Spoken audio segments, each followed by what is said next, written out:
सभी का स्वागत है हमारे क्वेश्चन आंसर सीरीज में। और आज हम आपके लिए लेकर के आए हैं प्रीवियस ईयर्स क्वेश्चन को, जिसके अंतर्गत हम हिस्ट्री के क्वेश्चंस को देखेंगे।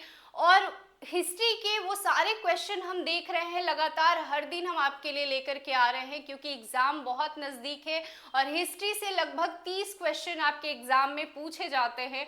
तो वो 30 क्वेश्चन आपको जरूर से जरूर 100% क्लियर करना है, क्रैक करना है। तो आप लगातार प्रैक्टिस करते रहेंगे तो आपकी तैयारी बहुत मजबूत हो पाएगी।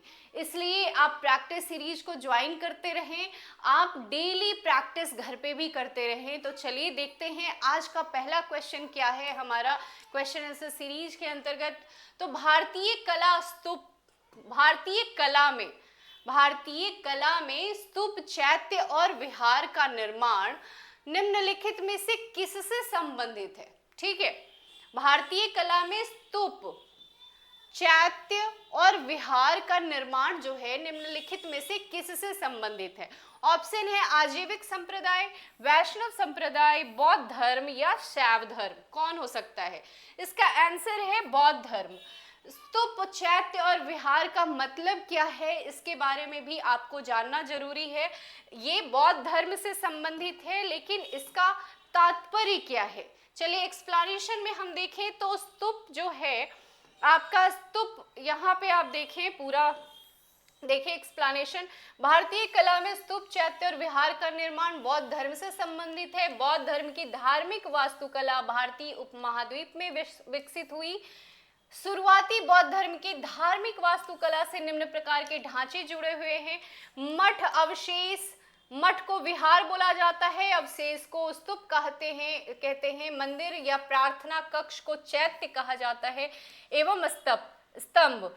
चैत्य जो है, चैत्य वर्ड बौद्ध पूजा स्थल है, जहाँ पे पूजा किया जाता है बुद्ध भगवान का, उसे चैत्य कहा जाता है।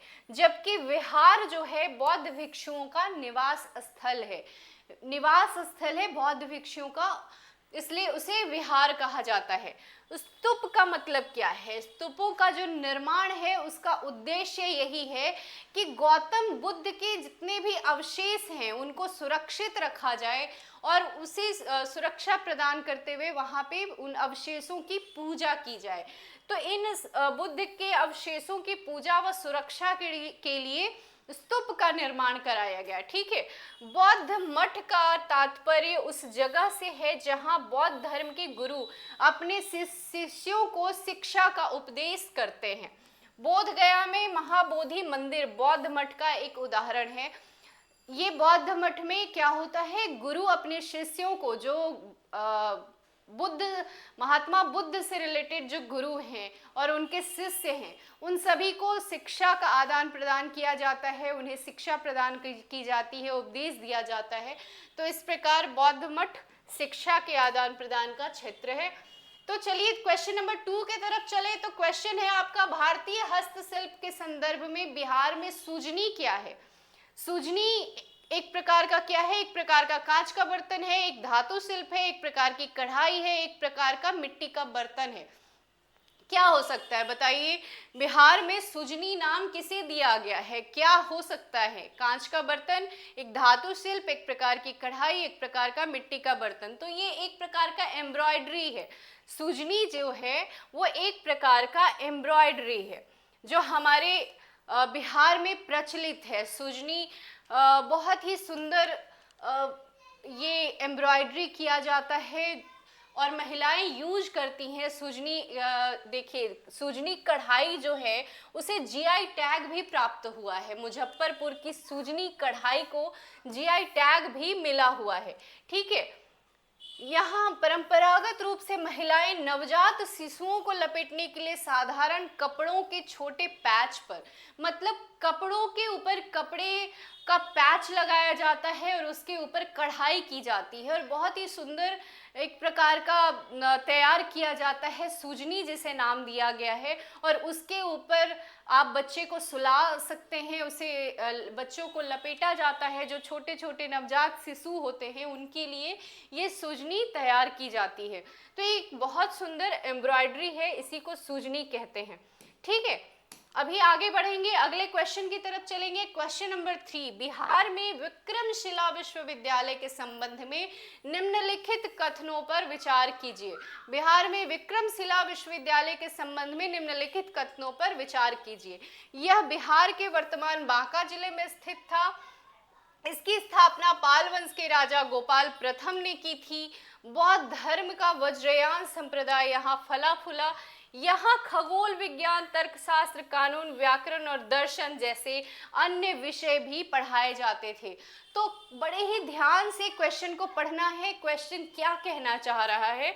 तो यहाँ पे आप देखें, क्वेश्चन के अगले भाग को देखते हैं। तो उपयुक्त में से कौन से कथन गलत हैं? ध्यान दीजिएगा, ये वर्ड बहुत ही इंपॉर्टेंट है। कौन से कथन गलत हैं? यहाँ पे कभी कभी ये वर्ड ध्यान नहीं देते हैं और उसमें ऑप्शन को जो सही उनको लगता है वो मार देते हैं। तो इस प्रकार आपको ये वर्ड ध्यान देना है, कौन से कथन गलत हैं। 2 और 3, 1 एंड 4, 1 एंड 2 प्रयुक्त में से कोई नहीं। क्या हो सकता है? इसका ऑप्शन जो है 1 एंड 2 सही है। तो 1 एंड 2 गलत है। तो 1 एंड 2 क्या हो सकता है? देखिए, यह बिहार के वर्तमान बांका जिले में स्थित था, ये बिल्कुल गलत है। इसकी स्थापना पाल वंश के राजा गोपाल प्रथम ने की थी, ये बिल्कुल गलत है। और ये दोनों सही हैं। बौद्ध धर्म का वज्रयान संप्रदाय यहाँ फला फूला, बिल्कुल सही। यहाँ खगोल विज्ञान, तर्कशास्त्र, कानून, व्याकरण और दर्शन जैसे अन्य विषय भी पढ़ाए जाते थे। तो इन कथनों में से गलत कौन सा है? तो 1 एंड 2 दोनों गलत हैं। अब इसके एक्सप्लेनेशन में हम चलेंगे तो देखेंगे, एक्सप्लेनेशन में आपको बताया गया है कि जो महाविद्यालय है विक्रमशिला विश्वविद्यालय, विक्रमशिला विश्वविद्यालय बिहार के भागलपुर जिले में है। वहां पे बताया गया है बांका जिला, वो बिल्कुल गलत है। बिहार के भागलपुर जिले में स्थित है विक्रमशिला विश्वविद्यालय। और इसकी जो स्थापना है, विक्रमशिला विश्वविद्यालय की स्थापना नरेश धर्मपाल ने करवाई थी। यहाँ उसमें दिया है गोपाल प्रथम, वो बिल्कुल गलत है। यहाँ नरेश धर्मपाल के द्वारा इसकी स्थापना की गई। यहाँ 160 विहार और व्याख्यान के लिए अनेक कक्ष बने हुए थे। बौद्ध धर्म, वज्रयान संप्रदाय यहाँ फला फूला। यहाँ खगोल विज्ञान, तर्कशास्त्र, कानून, व्याकरण, दर्शन जैसे अन्य विषय भी पढ़ाए जाते थे। ठीक है, तो ये विक्रमशिला विश्वविद्यालय के बारे में है जो सही है। जो गलत था वो ऑप्शन को टिक करना था। ठीक है, तो बड़े ही ध्यान से आपको क्वेश्चन को पढ़ना भी है, नहीं तो आप गलती करके आ जाएंगे। और नेगेटिव मार्किंग भी है, तो बहुत ही ध्यान देना है आपको क्वेश्चन को पढ़ने में।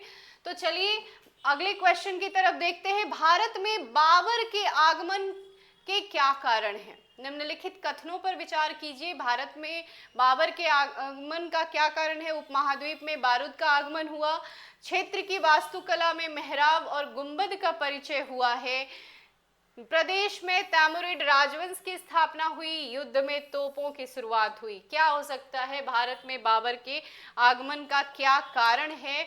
तो इसमें जो अगला देखें तो प्रयुक्त में से कौन से कथन सही हैं? देखिए वहां पे गलत था, यहाँ पे सही पूछ रहा है। कौन से कथन सही हैं? केवल 1 और 2, केवल 1, 2 और 3, 3 और 4 उपयुक्त में से कोई नहीं। क्या आंसर है? तो 3 एंड 4।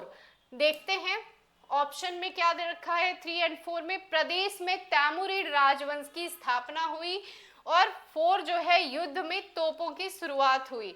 तो ये 2 कारण हुए भारत में बाबर के आगमन से, क्योंकि बाबर के आने से ही तोपों की शुरुआत होती है।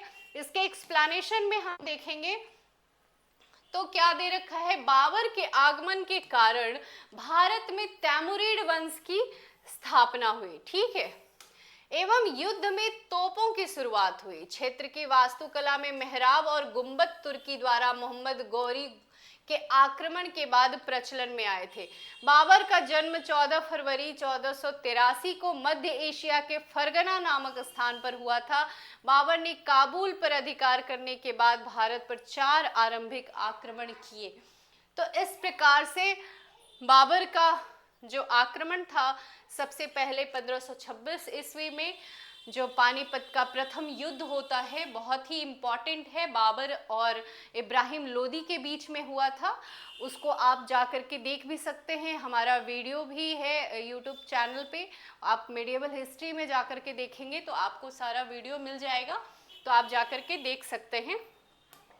निम्नलिखित में से किस बंदरगाह को मुगल काल के दौरान बाबुल मक्का कहा जाता था? ए कालीकट, बी सूरत, सी कैम्बे और डी ब्रोच। क्या हो सकता है? निम्नलिखित में से किस बंदरगाह को मुगल काल के दौरान बाबुल मक्का कहा जाता था? मक्का का द्वार। तो इसका आंसर है बी सूरत। ठीक है, बंदरगाह को मुगल काल के दौरान बाबुल मक्का कहा जाता था, सूरत को।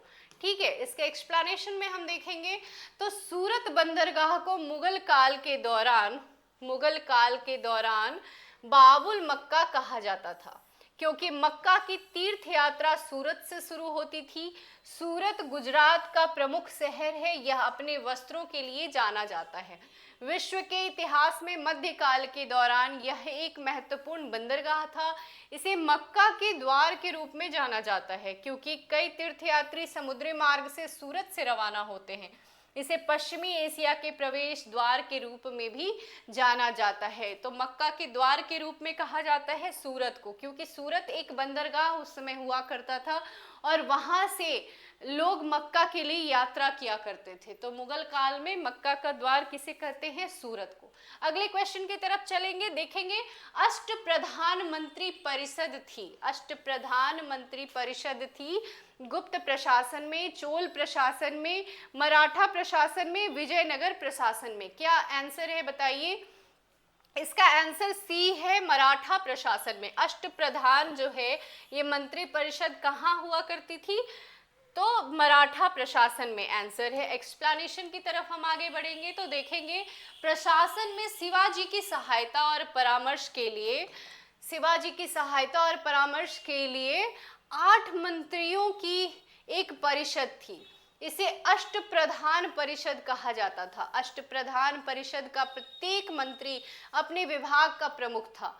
वह शिवाजी द्वारा नियुक्त होता एवं उनके कार्यों के लिए वह शिवाजी के प्रति उत्तरदायी था। ये मंत्री शिवाजी के उच्च सचिव के समान थे, लेकिन शिवाजी मंत्रियों से परामर्श लेने के लिए बाध्य नहीं थे। शिवाजी ने किसी भी मंत्री के पद को आनुवांशिक नहीं होने दिया। शिवाजी के अष्ट प्रधानमंत्री परिषद निम्न हैं: पेशवा अथवा मुख्य प्रधान, अमात्य, मंत्री, सुमंत, सचिव, सेनापति, न्यायाधीश, पंडित राव। तो इस प्रकार से 8 मंत्री परिषद होते थे जिसे अष्ट प्रधान कहा जाता है। तो 8 मंत्रियों के परिषद को अष्ट प्रधान परिषद भी कहते हैं। ये मराठा में है। अब देखते हैं अगले क्वेश्चन की तरफ आगे बढ़ेंगे। क्वेश्चन नंबर 7 है, बोधिसत्व पद्म पाणी की पेंटिंग स्थित कहाँ है?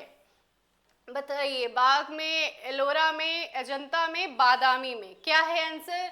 तो इसका आंसर है बोधिसत्व पद्म पाणी अजंता में स्थित है। ठीक है, एक्सप्लेनेशन में हम देखेंगे बोधिसत्व पद्म पाणी की पेंटिंग अजंता की गुफा में स्थित है। अजंता की गुफा में स्थित है। संस्कृत में पद्म पाणी का शाब्दिक अर्थ कमल धारण करने वाले के रूप में होता है। बोधिसत्व वह होता है जो बुद्ध बनने की इच्छा रखता है। ठीक है, बादामी गुफाएं, बादामी गुफा मंदिर कर्नाटक के उत्तरी भाग में बागलकोट जिले के एक शहर बादामी में स्थित हिंदू और जैन गुफा मंदिरों का एक परिसर है। ठीक है, एलोरा गुफाएं, एलोरा दुनिया के सबसे बड़े रॉक कट हिंदू मंदिर गुफा परिसरों में से एक है, जिसमें 600 से 1000 ईस्वी की कलाकृतियां हैं। तो बादामी गुफाएं जो हैं वो एक प्रकार का हिंदू और जैन गुफा मंदिरों का एक परिसर है, और एलोरा गुफा जो है वो हिंदू मंदिर गुफा परिसरों के रूप में विख्यात है। ठीक है, तो इस प्रकार बोधिसत्व पद्म पाणी जो है अजंता की गुफा में स्थित है। तो इसका ऑप्शन जो है अजंता में होगा। तो इस प्रकार अगले क्वेश्चन की तरफ हम आगे बढ़ेंगे, देखेंगे अगला क्वेश्चन। क्वेश्चन नंबर 8 आपके लिए क्या है? निम्नलिखित कथनों पर विचार कीजिए। अब विचार कीजिए, ये इस कथन को पढ़िए बड़े ध्यान से। एक चीनी तीर्थयात्री था जो हर्ष के शासनकाल के दौरान भारत आया था। ठीक है, फाहियान, सॉरी यहाँ से पढ़िए, फाहियान एक चीनी तीर्थयात्री था जो हर्ष के शासनकाल के दौरान भारत आया था। दूसरा है ह्वेनसांग, एक जीन बौद्ध भिक्षु थे जिन्होंने चंद्रगुप्त द्वितीय के शासनकाल के दौरान भारत का दौरा किया था। ठीक है, अब इसका अगले पार्ट को देखें इस क्वेश्चन के, तो क्या बोलता है, उपर्युक्त में से कौन से कथन सही हैं? केवल एक सही है या केवल दो सही है या दोनों सही है? एक और दो, दोनों। उपर्युक्त में से कोई नहीं। इसके आंसर उपर्युक्त में से कोई नहीं है, तो इसमें से कोई ऑप्शन जो है सही नहीं है। ठीक है, तो इसके एक्सप्लेनेशन में हम देखेंगे क्या कहा जा रहा है। एक्सप्लेनेशन में फाहियान, जिसे फैक्सियन भी कहा जाता है, एक चीनी बौद्ध यात्री था जो चंद्रगुप्त द्वितीय के शासनकाल के दौरान भारत आया था। ठीक है, पाटलिपुत्र शहर में फाहियान ने लगभग 3 साल संस्कृत का अध्ययन किया। ह्वेनसांग एक चीनी बौद्ध भिक्षु था जो राजा हर्षवर्धन के शासनकाल में भारत आया था। ठीक है, उसने कश्मीर, सियालकोट, कन्नौज तथा नालंदा में हीनयान और महायान बौद्ध धर्म का अध्ययन किया, अतः कोई भी कथन सही नहीं है। तो जो चीनी बौद्ध यात्री था फाहियान या फैक्सियन, वो चंद्रगुप्त द्वितीय के शासनकाल में भारत आया था। ठीक है, ह्वेनसांग जो है एक चीनी बौद्ध भिक्षु जो राजा हर्षवर्धन के शासनकाल में भारत आया। तो इस प्रकार से ऑप्शन सारे गलत हैं। तो अगले क्वेश्चन की तरफ हम आगे बढ़ेंगे, क्वेश्चन नंबर 9। अब सूची को यहाँ पे देखिए, सुमेलित करना है यहाँ पे सूची 1 और सूची 2 को। चरक किससे संबंधित है? ब्रह्मगुप्त, वराह मिहिर और वशाखदत्त किनसे संबंधित है? गणित, चिकित्सा, नाटककार, ज्योतिष किससे संबंधित है?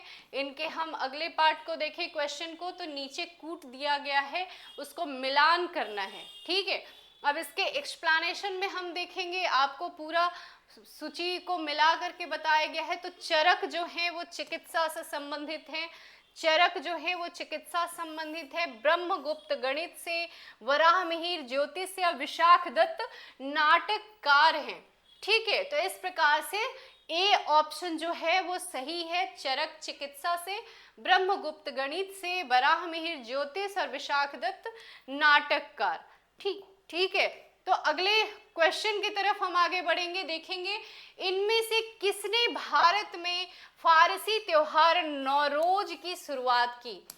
नौरोज की शुरुआत किसने करी? फिरोज शाह तुगलक, अलाउद्दीन खिलजी, बलबन इल्तुतमिश। फारसी त्योहार नौरोज की शुरुआत किसने करी थी? तो फारसी त्योहार नौरोज की शुरुआत बलबन ने करी थी। बलबन के बारे में पूरा डिटेल से मेरे मेडिएवल हिस्ट्री जो वीडियो आप देखेंगे प्लेलिस्ट में जाकर के, तो उसमें दिया हुआ है। आप बलबन के बारे में भी पूरा जाने, जो रक्त और लौह की नीति की शुरुआत करता है, वही ऐसा व्यक्ति है जो नौरोज की भी शुरुआत करता है। तो फारसी त्योहार नौरोज की इसने शुरुआत करी थी, ये पहला व्यक्ति था। और बलबन फारसी संस्कृति और परंपराओं के प्रति अपने प्रेम के लिए जाना जाता था। उसने फारसी रीति रिवाज सिजदा और पैबोस शुरू किया था। सिजदा और पैबोस, घुटने पे बैठ करके उन्हें प्रणाम करने को उनके तो सिजदा और पैबोस कहा जाता था। ठीक है, तो उसी ने शुरुआत करी थी सिजदा और पैबोस की। तो ये बहुत ही क्रूरतापूर्वक अपना शासनकाल चलाया, रक्त और लौह की नीति को चलाया, सिजदा और पैबोस की नीति को चलाया, और इसी प्रकार वो अपना शासनकाल, अपना साम्राज्य को आगे बढ़ाया। तो अगर ये वीडियो आपको पसंद आता है तो आप चैनल को ज़रूर सब्सक्राइब करें, क्योंकि डेली हम आपके लिए 10 क्वेश्चन लेकर के आ रहे हैं। इसके अंतर्गत और भी फैक्ट्स आपको मिलते हैं जो आपके एग्ज़ाम के लिए इम्पॉर्टेंट हैं। तो क्वेश्चन को समझना, उसको आंसर करना बहुत ही ज़रूरी है, इसलिए आप ध्यान से क्वेश्चन पढ़ेंगे तभी आंसर को करेंगे। चलिए, धन्यवाद।